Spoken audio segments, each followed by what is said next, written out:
What's the deal, y'all? This your man King Eric, the media assassin, coming at y'all with another video.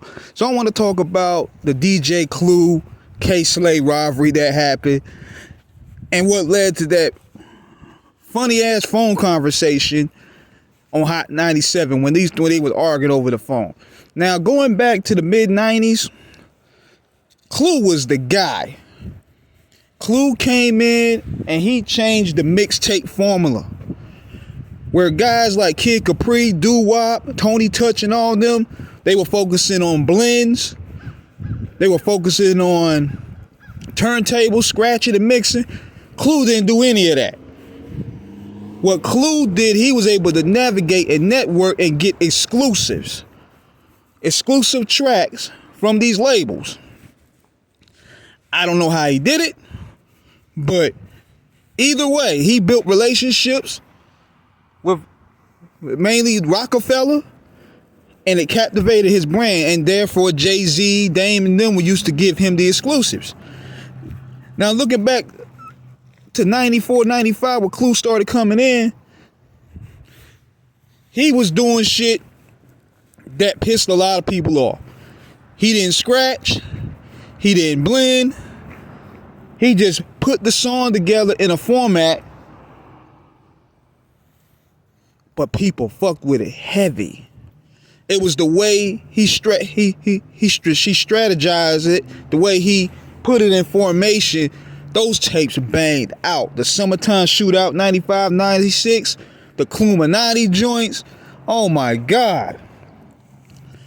And see, he was catering to his market, which was the East Coast. He didn't have no Southern cats up there. He didn't have no West Coast guys up there. It was mostly New York City. And Clue became the king of the mixtapes from 96 to about 2001.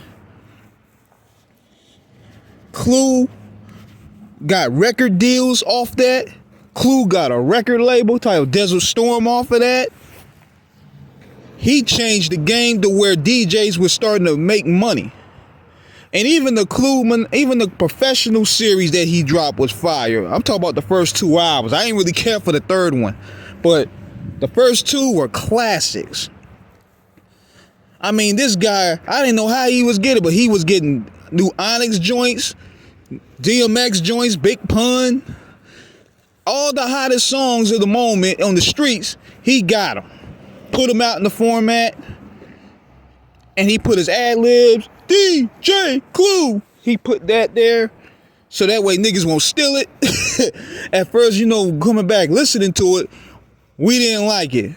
We was annoyed by it, but now I understand. So Clue was riding high on his success. And you have from Harlem, DJ K Slay coming in.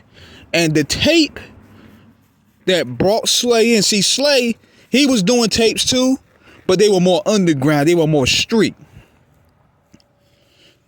Slay used to have a formula where he wanted to focus more on the up and comers.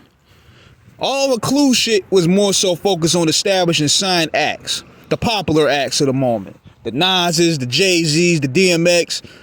Slay wanted to focus on people that were coming up. He wanted to help the underdog. That's what his philosophy was. And the tape that made K Slay a player in this industry was the one that featured Ether. Nobody wanted to touch Nas, pause, at that time. Because at the time, everybody wanted exclusives from Jay-Z and Rockefeller. Nobody wanted to touch Nas. So Slay premiered Ether on his mixtape, and it took off a shitstorm within the industry. Not only did this mixtape not only did Ether bring Nas back into the forefront, but it also made K Slay a potential contender in the mixtape circuit. So then another one that he will put out, State of Emergency with Who Kid. Who was the main focus of that tape? 50 Cent. 50 Cent sent 3 songs over there. It was Who Shot Ya, 50 Shot Ya, The Crawling Joint, and I think it was another one he said he had up there too. It was another Lloyd Banks feature up there on that State of Emergency tape. It had Snoop Dogg hosting it. But 50 Cent was up there, and that's where people started paying attention to 50. Then he collabed with the Diplomats. They did the Diplomat. I think they did the Street Sweepers for the Diplomats. The Diplomats, the Best of the Diplomats tape or something. I think it was Volume 1 or Volume 2. Because Cameron was an underdog. And Slay wanted to throw his support out there for him. So Clue was still putting out tapes, but they were seen as commercial. Clue was becoming very commercial. Slay was the guy that the streets was waiting to drop mixtapes for now, because Slay was focusing on the Diplomats. He was focusing on 50. He was focusing on D Block. And the tape, I think, that really made Slay eclipse Clue in the competition was the one that he did with Ron Artest. And there was another one, I think it was called Say Hi to the Bad Guy. It was Say Hi to the Bad Guy, and it was another one that featured Eminem, 50 Cent, and Busta Rhymes' Hail Mary, because Slay got the track before Green Lantern premiered it, the full track officially. Slay put it on his tape. So the game was changing, and Slay was winning awards. He was winning awards for his mixtape at Justo's.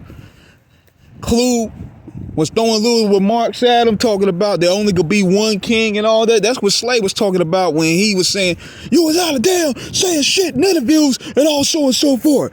Why you bugging, man? You been hating on me. Yeah, Envy and Clue were throwing little subtiles at K Slay, because K Slay was becoming the top dog. And then he was going to drop the Street Sweepers album. So it was great promo. And they had that argument on Hot 97. It was so funny. But that's what led to it, man. Clue was not really in demand like that in the mixtape market compared to the Slay. Because Slay was feeding the streets. Slay was giving you the 50s. He was giving you the Dipsets. He was giving you D Blocks, that new, the Saigons, the Papooses, the True Lives. He was giving y'all the new gritty New York. Clue was seen as the 90s New York. So that's where eventually Slay started having his run. But it was no serious beef or nothing like that. I mean, they were cool. They ended up becoming cool anyway, but that was just a friendly rivalry. It was never going to spill into no street shit. But that's how fun this game was at the time, man. I missed the mixtape aspect of hip-hop. So let me know what you guys think in the comments, man. Subscribe, hit the like button. Peace.